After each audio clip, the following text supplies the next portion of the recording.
Hey, how good was that, huh?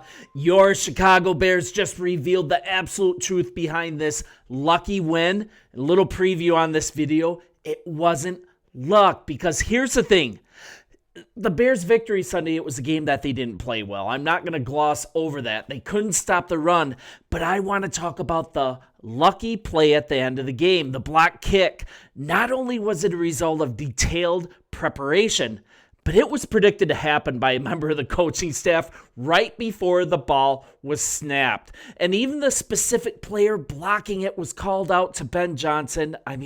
I'm telling you, this is just too good. And what I want to show you is it was not luck once again. It was detailed preparation. So let's talk about Josh Blackwell, right? Josh Blackwell, he celebrated a game-winning block kick field goal, right? The Bears special teams, they provided the deciding play in this game. A 1-point win, 25 points. But you see, it was a called shot. It was something that was actually prepared for. This is so cool. This is so good to hear. And Ben Johnson heard exactly that from special teams coach Richard Hightower. He's known as HT around Hallis Hall. Chamberlain brought this up through Sports Illustrated Chicago Bears. I want to give him credit for this. But he was a bit like Babe Ruth calling this shot, right? He's kind of narrating in real time. This is from Ben Johnson, relating what actually happened. He said on the headset just before the play, yeah, Josh Blackwell, he's going to get this one for us. He's going to come through. And then he absolutely did. He deflected the 54-yard field goal try. It bounced harmlessly away. The Bears get to celebrate. Hearing from Josh Blackwell, he said it was, and I quote, an out-of-body experience. The game was full of good things like this that you miss if you look at the game as a whole. If you just focus on the inability to stop the run, this game was filled with encouraging things.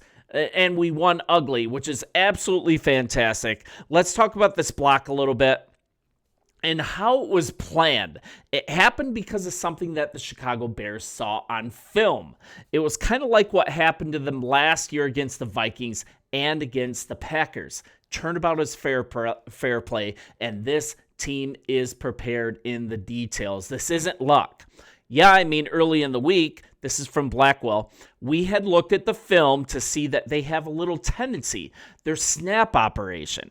And we got close on the first two kicks during the game, and I was like, I'm going to time this up a little bit, and I'm going to get it. So what was the tendency? The tendency was that the long snapper, the snapper moves the ball just a tiny bit before snapping it. So it was easier to time it. And this is more from Blackwell. Yeah, saw that and got a good jump. And who actually noticed it? It wasn't Blackwell. It wasn't the head coach. It wasn't the special teams coach.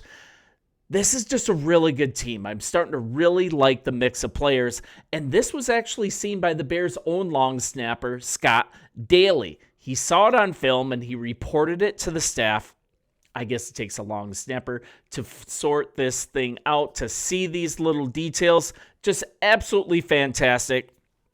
As far as team history, this is the first blocked field goal for the Bears since 2023. If you remember a player named Rasheem Green, he blocked a Chase McLaughlin 40-yard field goal try by Tampa Bay. So that's the last time that it happened in Chicago.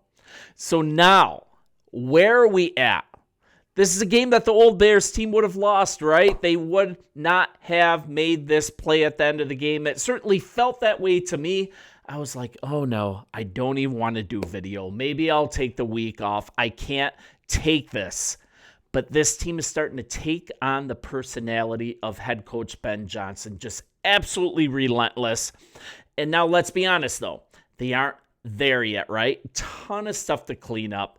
Got to figure out who's going to start at left tackle and right tackle moving forward. I think there's going to be a shift on the offensive line. We're going to get some players back healthy on the defense, most notably on the defensive line. You're probably going to see Austin Booker being back after this upcoming bye week. Man, I can't believe we're 500 at the bye. That is an absolute dream as a Bears fan to think that that's where we are after that Minnesota loss, after that Detroit loss, to rattle off these two wins. And I don't care if it was beautiful or not. I actually like that it was gritty. I actually like that, if you want to call it luck, it was actually on our side for once. But let's just hear from head coach Ben Johnson. We're building something special here, and I think they're feeling it. It's a confidence builder, and it's a culture builder for us. Kevin Byard, after the game, when he got his game ball for the 2 picks, he talked about this being a culture-shifting game. Josh Blackwell talked about, hey, I appreciate you guys. Let's start stacking wins. Ben Johnson is confident in this team, and this team, he talked to the team about how this wasn't luck, that the team just wanted it a little more than the other team. And man, this is just so exciting. So let's kind of look at this too. And I want to concentrate on a couple stats here. We're looking at 22 of 37 for 212 yards for Caleb Williams, 73.3 passer rating, a touchdown and an interception. But does that really mean anything? I want to concentrate on another number in just a minute, and it's going to have to do with this drive at the end of the game that Williams delivered. He's got the clutch gene. So let's look at this final drive. A 13-yarder to DJ Moore, a 17-yarder to Odunze, a 7 and a 5-yarder to DeAndre Swift, and then you're looking at a 12-yard scramble here, and then you have the winning 2-yard Swift run. So we're looking at 11 plays, 69 yards, and we overcame some things because usually when there are drive killers, a team just doesn't recover from those. The Bears had a false start on Cole Kmet. Not a great game from Cole. Loss of a yard by Swift on another run along the way. Those things are difficult when you have a potentially game-winning drive in progress. But here's what Ben Johnson, this is what he told Williams. I remember talking to Caleb before he took the field and said, this is what you're built for. So hearing from him, I think those moments that we're born for, that I'm born for, being able to portray the belief that, guys, this is all we need. We're in a position where we're not in a favored position. We're down. It's all 11 of us on the field, and we've got to do a job. I love hearing this from Caleb. So I think just the belief, the trust, the hard work we put in, those are the moments you wish for, the moments you dream about. So I want to talk about something specific. I don't want to talk about the general quarterback rating from this game. I want to talk about a little something different. I want to talk about a different rating, and let's talk about, I think our quarterback is absolutely clutch, and he's actually getting better. Look at these numbers. These are the numbers that I actually want to talk about. I mean, coming into this game, Caleb Williams had a 96.1 passer rating in the fourth quarter. That's the best of any of the 4 quarters, and the guy delivers when it's needed. He is super clutch. We're looking at a 4 of 5 completion rate.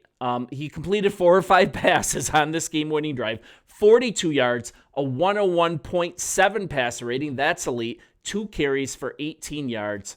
Most importantly, 1 W. I absolutely love that. And then if we're thinking about, let's think about what we have as a quarterback here for the Chicago Bears and what he did last year. It's easy to concentrate on what went wrong, but look at what he did in his rookie year.